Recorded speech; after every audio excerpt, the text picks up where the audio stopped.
Pay attention, because these are the 6 worst cars you should avoid at all costs. 6. Chrysler 200. A midsize sedan disaster. The Chrysler 200 is one of the worst midsize sedans ever produced, and that's saying a lot.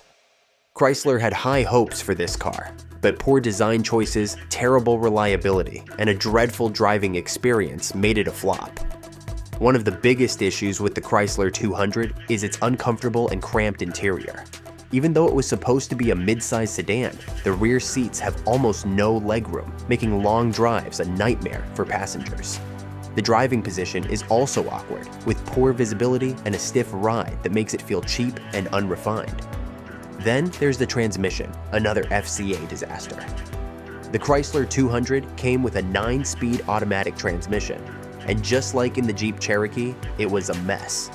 Shifts are rough and unpredictable, and failures can happen well before 100,000 miles. Many owners reported having to replace their transmission multiple times, making this car one of the most unreliable sedans of its time.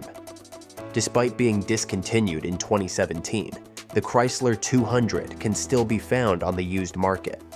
However, it's one of the worst used car purchases you can make.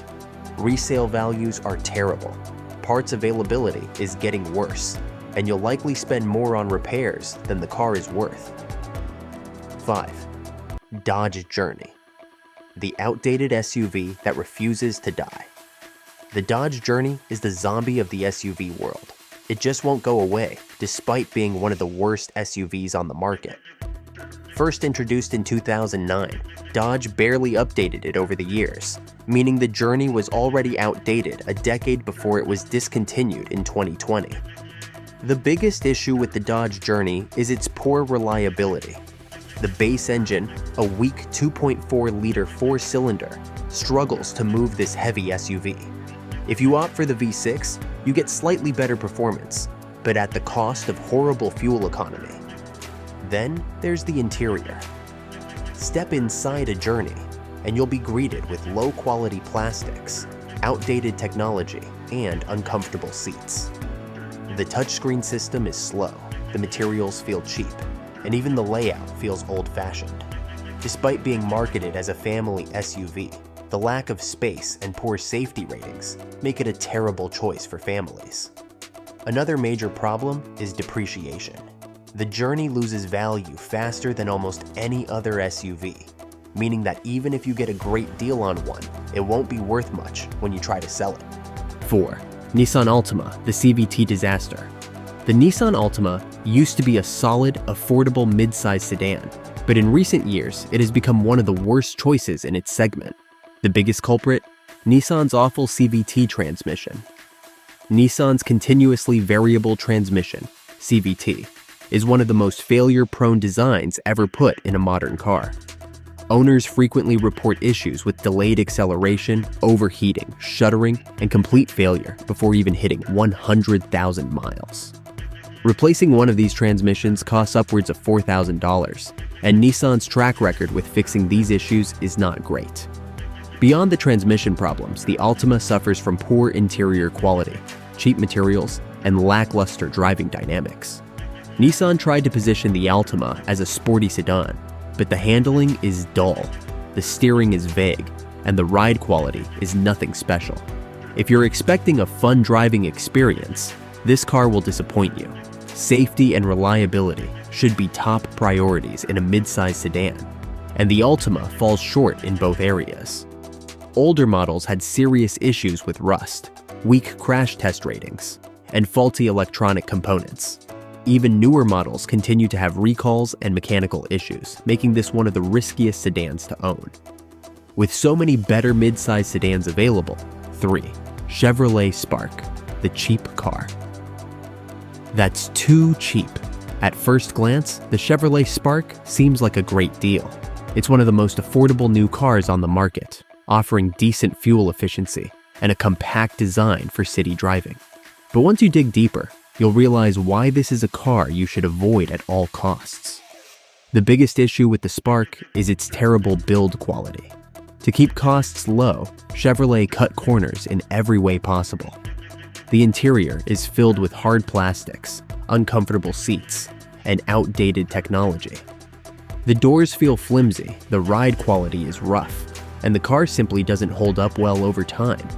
Even for a budget car, the Spark feels cheap in all the wrong ways. Another major problem is the lack of power. The Spark's tiny 1.4-liter engine struggles to keep up with traffic, making highway driving a nerve-wracking experience. Merging and passing require serious patience, and the car feels underpowered even at moderate speeds. It's clear that the Spark was designed purely for city driving, but even there, it falls short due to its poor suspension and road noise. Reliability is another concern. While some small cars like the Toyota Yaris or Honda Fit have proven to be incredibly durable, the Chevrolet Spark has a history of electrical issues, transmission failures, and poor long-term durability. Many owners report problems as early as 30,000 miles, making this one of the least reliable small cars you can buy. Finally, the resale value is awful. Because so many budget-conscious buyers would rather go for a more reputable brand, the Spark depreciates fast. What seems like a good deal up front quickly turns into a financial mistake when you try to sell it later. If you're looking for a budget-friendly car, 2. Fiat 500 Lutz. The Italian disaster, the Fiat 500L is proof that not all small cars are created equal. While the standard Fiat 500 is a quirky little city car, the 500L tries to be a practical family hatchback, and it fails miserably. If you're looking for a car that's unreliable, cheaply made, and expensive to fix, then the Fiat 500L is perfect for you. Otherwise, stay far away from this disaster on wheels.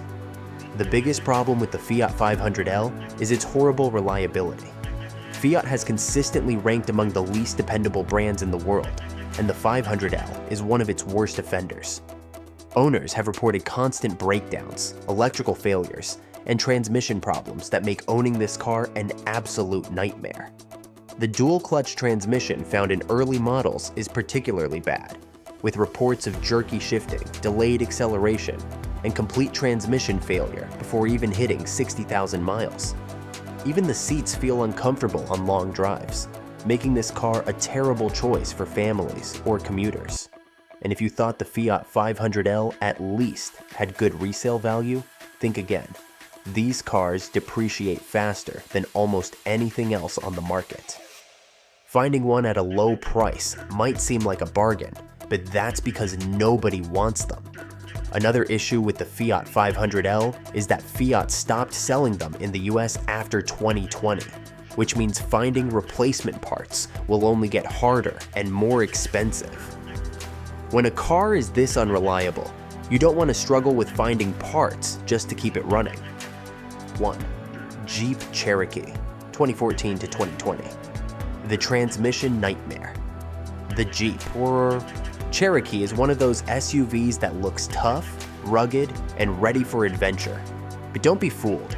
This is one of the worst SUVs to buy if you care about reliability.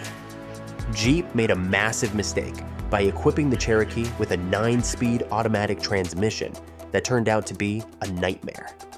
Owners have reported that the transmission jerks, hesitates, and sometimes completely fails before even hitting 50,000 miles.